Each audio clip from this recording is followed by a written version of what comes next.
That was one of the proudest moments in our recent history. During her tenure as president, Kosovo has addressed some of the very sensitive issues that were not addressed before, specifically women's rights, more specifically the rights of the women that were sexually abused and raped during the war in Kosovo. She became the voice to those who had none. She helped young girls in Kosovo to dream high, dream big.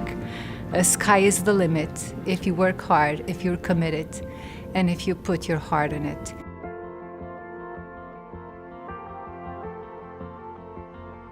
They were two terrific presidents, not just great women presidents, but great presidents. In the case of Mary Robinson, who was our first woman president, she talked about how the women of Ireland were no longer, her phrase was, I think, no longer content to rock the cradle, they now wanted to rock the system.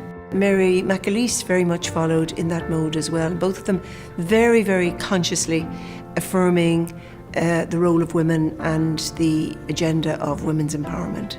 But I wouldn't want to pretend that it's a magic wand that solves all the problems. I would have hoped that in the aftermath of Mary Robinson's presidency, for example, that you might have seen an immediate upsurge in the number of women in our parliament. That didn't happen to any dramatic extent.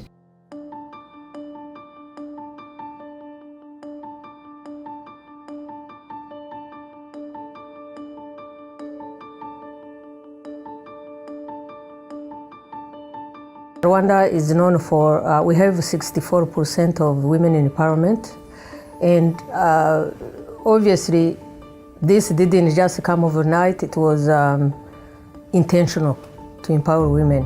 What kind of importance does it have? Big. The discourse has changed in the government. There is a new narrative because women are participants. And obviously issues that are particular to women are more talked about and they've been improved. So we are talking about anything from health issues to family violence, to inheritance, to land attribution. All these things have come because those women are pushing those issues in parliament.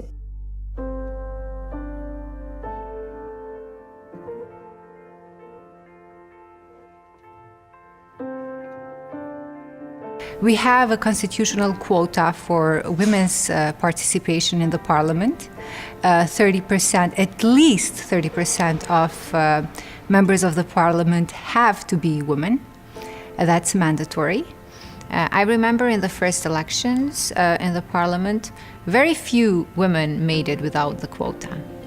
But now, every election cycle, more and more women are there, not because of the quota, but because of the votes they get.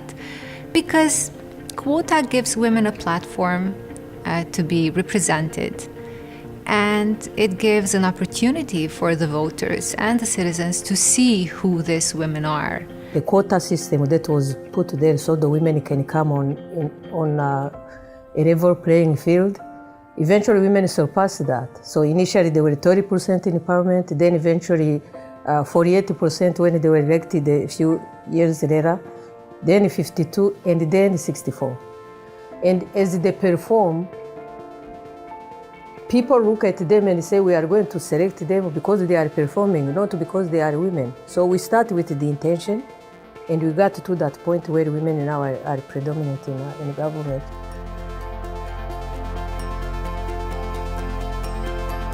So many decisions that are taken at political level, practically every decision is going to affect and condition women's lives.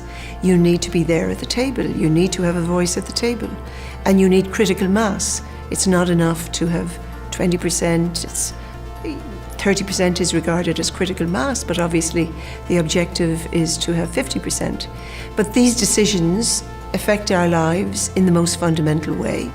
We are 50% of the population. We should have that number of seats at the table.